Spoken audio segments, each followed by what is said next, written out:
Hi, I'm Julian Mitchell. For the past few years, I have announced at most of the basketball games here at Chaminade.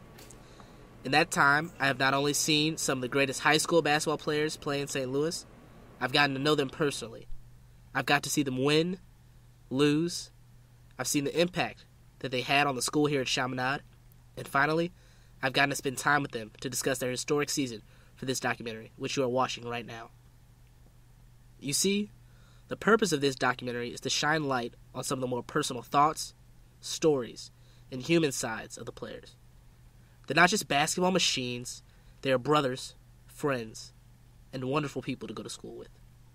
The CSPN team would like to give you an insight to who the players really are, and would also like to shine light on their perspective of the great season I am sure you all are aware of.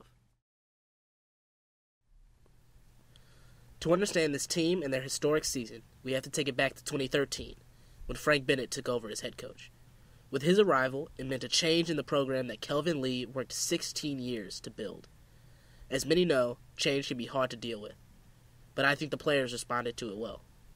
I was really unsure about it, because I didn't really have a relationship with Coach Bennett. When Coach Bennett took over the team, I'm not going to lie, I had no idea what I was in for. It was new for everybody.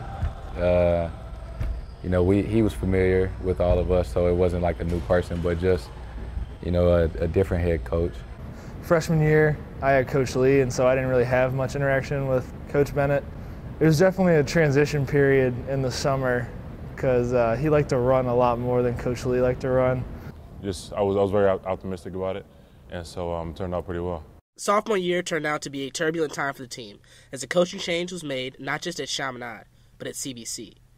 Jason's father, Justin, took over as the head coach of the cadets. This led to a lot of question marks for the team as to who would stay and who would leave. The main reason I stayed was just the friends that friendships I made while I was here.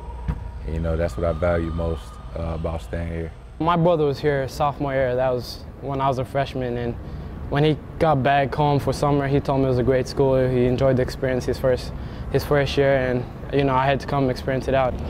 The winning tradition is what drew me here in the first place. Then, of course, big names, Brad and David, you hear about throughout the city. And then once you get here, and your friends that you've been playing with since 4th, 5th grade are here, it's bigger than basketball at the end of the day. I mean, you want to go to a school where it's pretty challenging academically like this one is. Yeah, so freshman year, I just made a lot of friends here. I got to know a lot of people, and I had a nice relationship with a lot of teachers. And so I was thinking about going to CBC for a while, and the more I thought about it, the more unrealistic of an option that seemed to be, just because of the relationships that I formed here. I couldn't leave my brothers. That was never a thought that crossed my mind, especially after that first loss when Coach Bennett was here. I was so close to my brothers, and like I said, I couldn't leave them. Coach brought a new perspective to the program. He wanted to help his team become better men, not just better players. One of the main ideas he promoted was that his players were not just teammates, they were brothers. Oh man, it's been huge for us. Ever since that year after he took over, it's when we all started gelling. Really, and we all came together as a brotherhood, like you said, and it really helps you bond as a team. No matter what goes on in your life or in basketball, life, girls, anything, you need family. And also playing on a basketball team brings you that family because you're with each other every day. Everything that we've been through for the last 4 years, has just brought us closer together. All the practices, the scrimmages, the fights we had during practice to, traveling, being on bus rides in the plane and, just going out to eat together and, spending time with each other. I think we're all so close, really. We have had a lot of experiences together, good and bad, and what people don't see is, all the times we're goofing around. And through the 4 years together, we just became so close. And I guess brotherhood is a word you could use. Yeah, I agree with Isaac, too. It's not so much like on the court when everyone's playing well and Tyler and Jason are dunking and Mike's hitting his threes, but it's more, like in the atrium, we're messing around with each other during lunch or before school. Definitely, especially on these trips, we've gotten a lot closer. I mean, after joining the team, after joining varsity my junior year, some of the guys, they aren't just my classmates, they're my brothers, definitely. Speaking of Coach, he told me to ask you about diapers or something freshman year. Can Can you tell us a little bit about that? Okay, so I had a hip injury my freshman year, and so I had an icy hot wrap around my waist. And so when I took my jersey off, everybody thought I had a diaper on. And so from then on out, everybody just made fun of me for wearing diapers and stuff. It was never true, so you don't got to worry about that. So speaking of Coach, he told us to ask you about a drill where he said he beat you up. Can you tell us a little bit about that? Yeah, I used to work out with him in middle school on Saturday mornings, and this is my 7th grade year.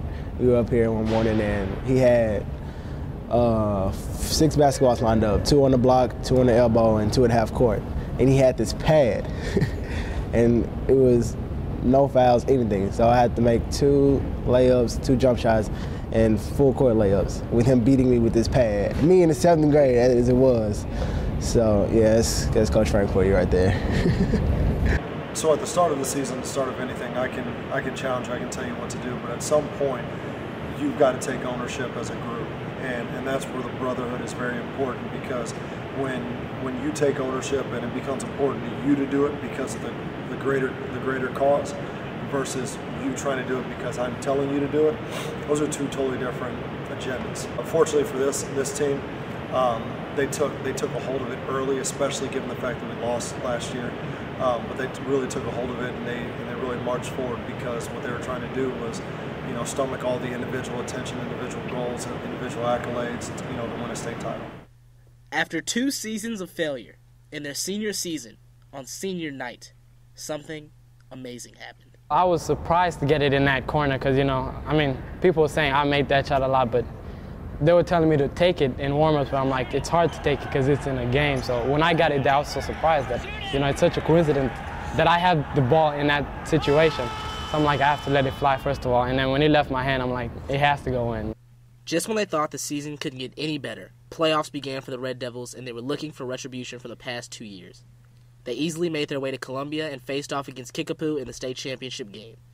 The Red Devils won and grabbed the 2nd state title for basketball in school history, ending our 7-year drought. It was awesome, man. It's a good feeling. I think what's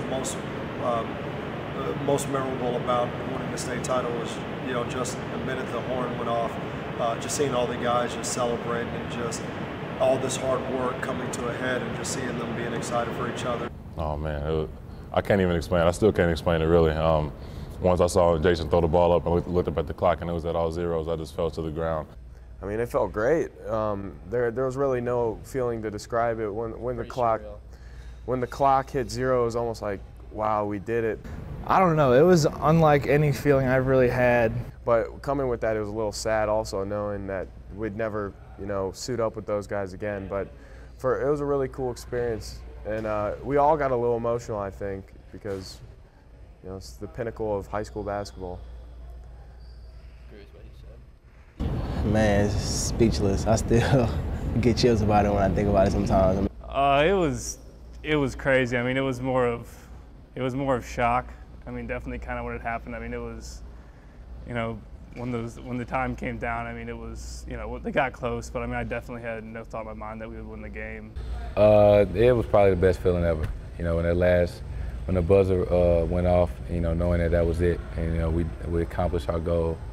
Words can't describe what I was feeling as long as. You can ask. Well, I was sitting next to Isaac, and there's like a minute left or whatever, and he's saying like, we got it, and we were up by 7 or 8, and we were at the free throw line. I was like, no, we still need stops. We still need to, we can't let them score. I was still super nervous. I was crying, I was screaming, I was yelling, I was laughing, everything. It was just a culmination of all the emotions that we felt over the past 4 years, and so it was great. With their careers at Chaminade coming to a close, the seniors now look forward to the future. Man, I'm just gonna go to Duquesne, work my tail off like I do every other day, and I hope God leads me to a great path. I really don't know. I'm just gonna keep working though. What does the future hold? That's a good question. I don't know. Like you said, 4 years at Princeton. That's not too shabby. Hopefully I pick up a couple things, meet a couple people up there. No idea. 5 years from now, hopefully I'm playing in some farm league team, wherever it may be, but I'm gonna try to play professionally. We'll see how that goes. I'm going to University of Tampa next year. I'm looking at doing political science, and hopefully I can go back home and be part of a government and help a developing country reach its heights. Oh man, God only knows. You know, I'm gonna keep working hard. I'm gonna keep doing what I'm doing, trying to be the best person I can be, and hopefully, you know, nothing but the best. Hopefully playing professional basketball in the NBA. Doesn't matter what team, just hopefully I'm healthy and doing well. Oh, I mean, if I'm fortunate, I want to coach here until I retire. You know, I absolutely love the place. I love what it's about. I love the overall philosophy. I love working with young guys that are trying to figure out where they want to go with life. I like working with people like you that are doing the same thing, but kind of behind the scenes. And I try and tell people as much as possible that I'm really the lucky person that gets to interact with you all on a daily basis. So that's the future. You know, it's one that I hope is a very long and successful career, both on the court and off the court, and it's something that I look forward to one day at a time. Great, thank you. My man. Damn. Yes, sir. All right.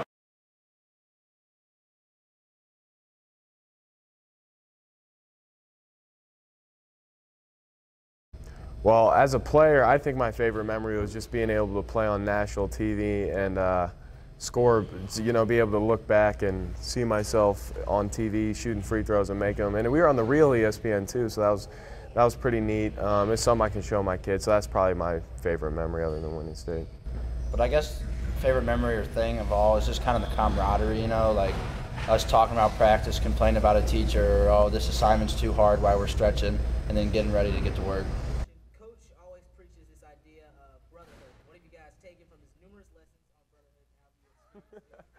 We gotta redo this. We got this idea of brotherhood. What have you taken from his lessons on brotherhood, and how have you experienced it with this team? Maybe we should just do me, because I could try. All right, one more time. All right, Coach preaches this idea of brotherhood. What have you? It'd have to be one of the trips that we took with the Chaminade basketball team. Just being with those guys and bonding and traveling and playing, out of St. Louis, it was always a good time. We always had fun. Go Blaine. On Saturday, March 5th of this year, North Carolina played against Duke. I recall we had a bet for $5. Where in the process are you getting that $5? Before I graduate. You got 2 weeks playing. Right. Andy Kleinlein and I had a pretty nice relationship when we were, I was a freshman, he was a senior, and when I couldn't drive, he would have to drive me to all my practices, and so we actually hung out a lot after practice. We went to Demolition Ball or something like that. I don't know if you've heard of it. You have a little slingshot thing, and we went on a team bonding trip up there, and so that was a lot of fun, just being able to kind of be ourselves. And What is your favorite memory with the team? A state championship. A state championship. Oh man, when he first took over the team, it was crazy, because we were all, I'll never forget this, we were all sitting in the atrium after school one day like we normally do, and we got on the Chaminade website to check for what was the homework and saw that Coach Lee was no longer our coach. So, it was a crazy experience. We all knew who Frank was, especially me, since he coached me for my freshman year in JV, so it was just crazy. I'd say the best times I've had would be on some of the trips actually we've taken. And that's kind of where the brotherhood kind of has come in. You definitely meet you definitely grow closer to a lot of kids, not just in your grades. Being on this team, it was an honor just to get to know more people. It was just one of the best times I've had. It was a great feeling. It was like I finally made it. I finally got a Chaminade varsity basketball jersey on. It was a great feeling, and I didn't even care if I didn't get on the court, if I didn't get to score, let alone all that stuff. But just to be on the court, warm-ups with the team with a Chaminade jersey on was a great feeling. Overlays. All right, can you get these arms first? We got that on video. Got it. Yeah. No, hey, I've been lifting a little bit. Great, thank you. Media session over. Finally, I'm tired of all this. I got another interview coming up. You got another interview coming up? Yeah. ESPN, no, ESPN, I thought it was sport, yeah, ESPN is coming up. if you can talk to my secretaries, just let them know. All right. Talk to your agent. I appreciate it. I'll let it work. I see you took a shot to the face for you.